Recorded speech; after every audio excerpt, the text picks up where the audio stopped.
Welcome back to the channel and welcome back to another edition of Where I Went Wrong. And in this edition of Where I Went Wrong, I'll be doing Where I Went Wrong, UFC Vegas 48 or UFC Fight Night, Walker versus Hill. So where did I go wrong here? I'm not gonna focus too much on every single thing. I'm probably gonna focus on the main event and where I went wrong, like my 4 picks I went wrong. So I went 8 of 4, 8 of 12, well 8 and 4 or 8 of 12, so a pretty decent card. Could have been better. I wouldn't say I did exceptional. Definitely, like, overall, considering it wasn't like a tough card. But anywho, but I definitely did well. Like, no matter what it may be, no matter what nobody else may score, no matter what the average may be, 8 of 12, 8 and 4 is always a night. That's gonna be good. So somebody can say this, or say whatever they want to say, but you consistently hitting those, no matter what the average for the night is, or how everybody else did, it's good. So yeah, 8 of 4, well 8 and 4. 8 of 12, solid card. But where I went wrong. So first one I think was Velveeta versus DePaula, or Velveeta Cheese versus DePaula. How this one went wrong is I can't really say I went too wrong with that one. Like, it was a toss-up fight. It could have went either way. I feel like Velveeta did more. DePaula just stalled, didn't really do much. I mean, it was a close fight, but I feel like Velveeta was initiating more. She was one more active. She was one doing more significant shots, and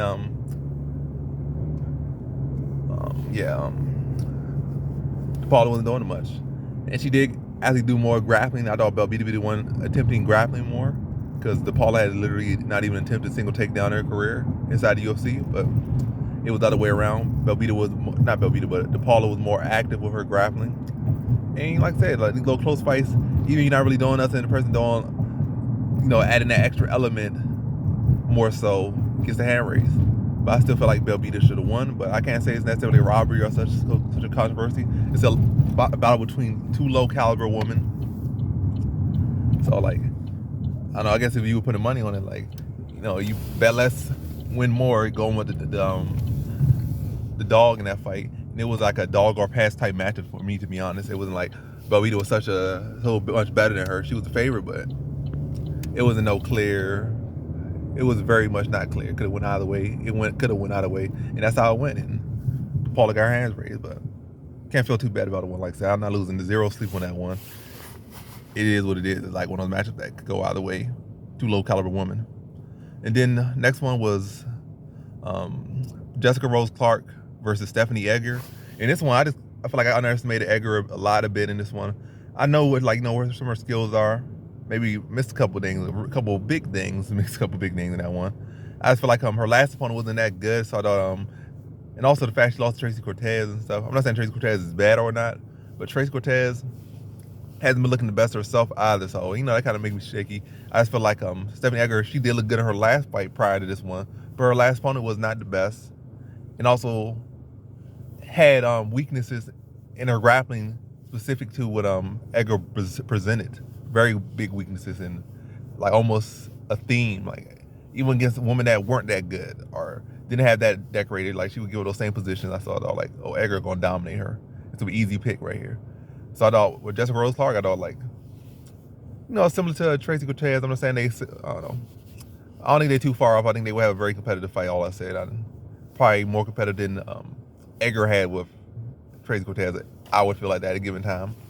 But then again, I just feel like Egger is getting better, getting more to herself, and Hermes game improving. But yeah, but it's one, like I said, I underestimated the grappling of Egger. So it's not a case of just look at it stylistically and stop looking at matchups as much. But again, I'm not gonna get too far off there and try to change up this and change up that. But I feel like if I would look into a little bit more, just a little bit more, it was a clear path that's saying, like, oh, even then I knew that's Jessica Rose Clark's style. She's not a woman that's gonna be out there just out striking and moving, sticking and moving, and then maybe blasting for the ankles or anything like that. She's gonna try to work you against the cage. It'll be kind of like little underhooks, try to get up underneath you. And that puts you in perfect position to get judo throw, hip toss and stuff. And that's what happened. Like, her game plan, her style tends to lead her to positions which Egger is strong in, and Egger took full advantage of it and was able to basically transition, get that armbar, or take her down and get that armbar. So yeah, it was there, but I didn't really like was this little bit off and not really saying that, but yeah, God, that was one that's like definitely something to learn for, and definitely going forward, got my eye on Edgar a little bit. I'm not saying a lot of it, but a little bit. I don't think she's like no breakout talent or anything that's gonna go up and be. But then again, the division's so empty that she is. So, but yeah. On to the next one. Third fight I had that went wrong in was, not forget the fights I went wrong in. Oh yeah, third fight I went wrong in was Jim Miller versus Nicholas Mota, and I should just delete my whole channel for this one right here. I mean, on my quick pick, I had the guy named right, but my main full card video, I don't know, I was rushing, I don't know what I did, but I literally put the pictures of Achilles Mota and said Achilles Mota, and it's not even Achilles Mota, it's Nicholas Mota, but my actual, like, that is my actual prediction. But I feel like I just carry over my quick pick prediction from, like, I don't know, 2021.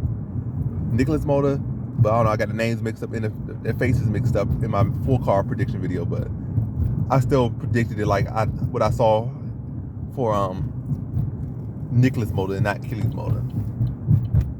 Was a lot of bit disappointed with Nicholas Mota, but at the end of the day, you can't really be so confident in these young prospects. I think the biggest thing I was leaning on was his pace, his aggression, his youth, and Jim Miller's age.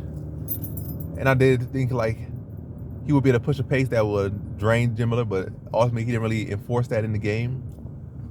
And also relying on the fact that he had one win over I'm gonna get his name right now. Selecki, he had a knockout victory over Selecki. I thought the MMA math kind of play out. I'm joking a little bit. It was MMA math, but I feel like he'll be aggressive. His takedown defense will hold up, and then he'd be able to take Jim Miller late and just outwork him and drown him. But that did not happen. Jim Miller made him look like all these other young, these entry-level prospects or entry-level UFC prospects, not entry-level fighters in general, but entry-level prospects UFC-wise. But he made him look like all these other guys.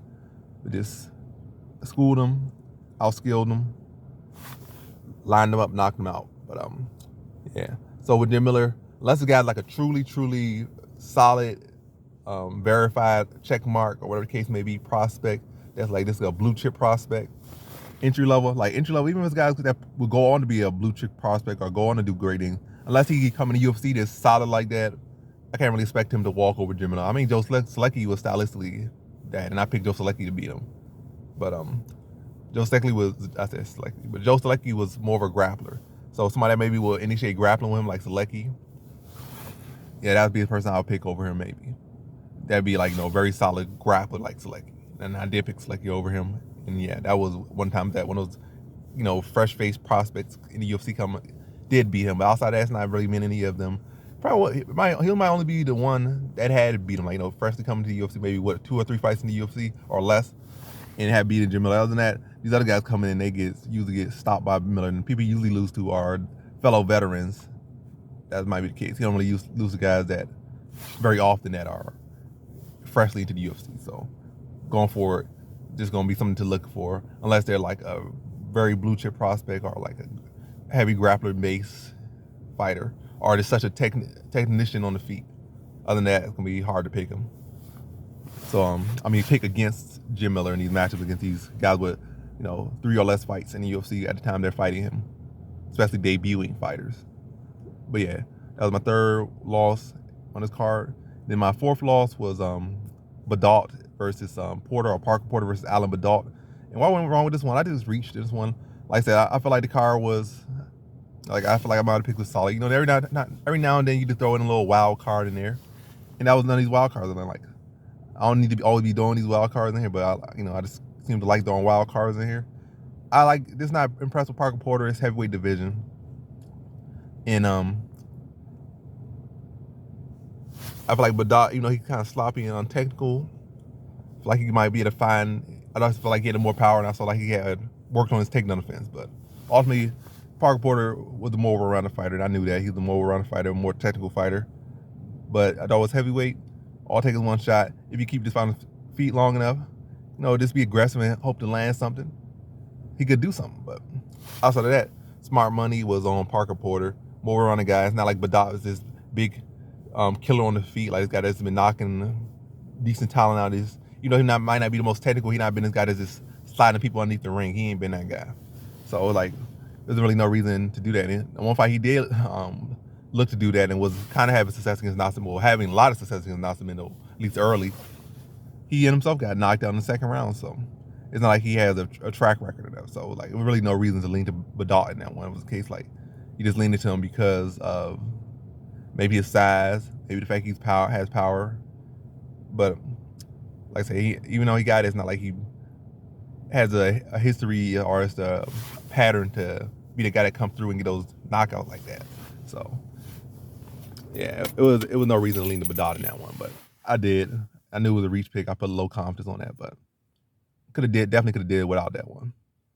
And then yeah, so 8-4, 8-12. So that's all my wrong picks. All 4 of those are my wrong picks. But main event, I'm gonna say is I picked Jamal Hill. So for I think second round knockout, he got a first round knockout. So good for me, good for him, whatever the case may be.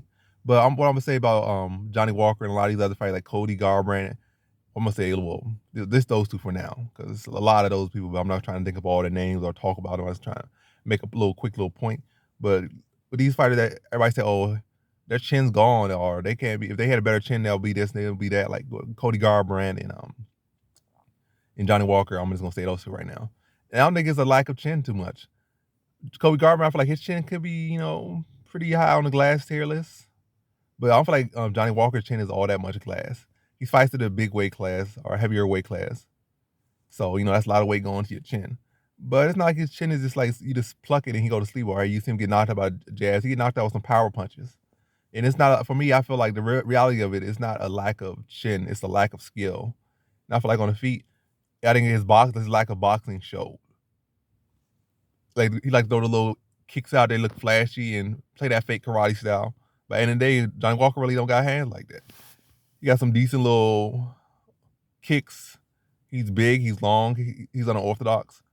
Got a good little clinch on him, like he did showed against Khalil Roundtree and whatnot. But yeah, so he got a couple, like he said, he got some decent skills, but head movement is not there. That's not because your chin is bad. Your chin don't really determine your head movement. That's a lack of skill, area to work on.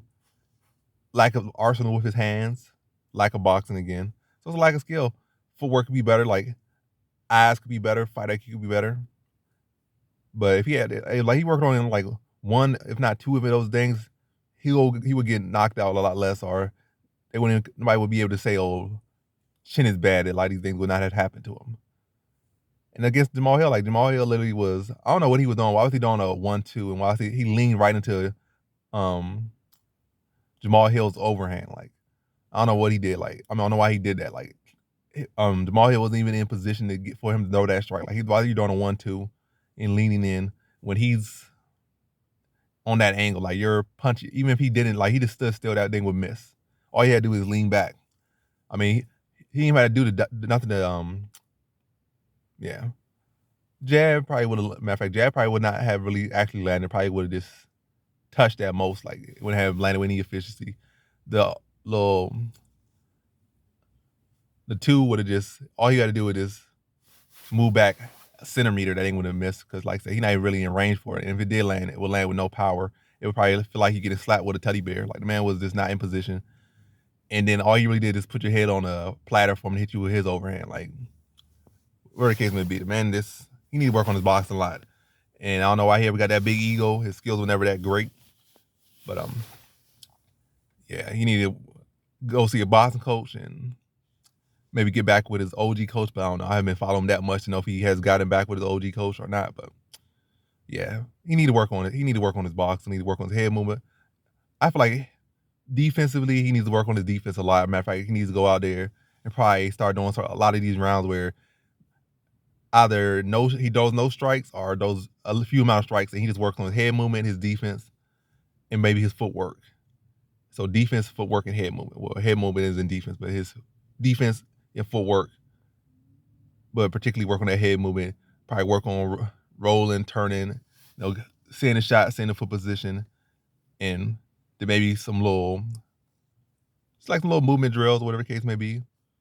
and like just like light sparring, and like I said, work on that head movement, work on that positioning, and work on what shot selection is open from this position and that position. 'Cause it's not like, I don't feel like it's fully a lack of chin; it's a lack of skill more so than anything. Even the Coriolanus fight, he got rocked, but it's not like he got hit one punch and went to sleep, or he got hit with like a little soft jab and fell over. Like I'm just about to drop my other name, Martin Marias against Rob Font. Like that was like a lack of chin. Like I hit with a jab and then got all discombobulated and was like dead to rights. But he got hit with a power shot and he never really went out in that fight. He got dropped, kept getting hit, but he was still falling that one. So his chin not all that bad. I'm not saying Coriolanus is such a huge hitter, but got hit with a lot of heavy shots from Coriolanus and still was there. It's just like wasn't defending himself right and was got rocked and dropped several times, but chin held up for the most part. I mean, got TKO, but his chin held up. In this one, you literally got hit with a power shot you leaned into, and an opponent leaned into it. He leaned into his overhand right, like he leaned with his power in it. You leaned into his power, so like that's what happens. And even then, like he got hit with a perfect shot that he perfectly leaned into, and still didn't go all the way out from that.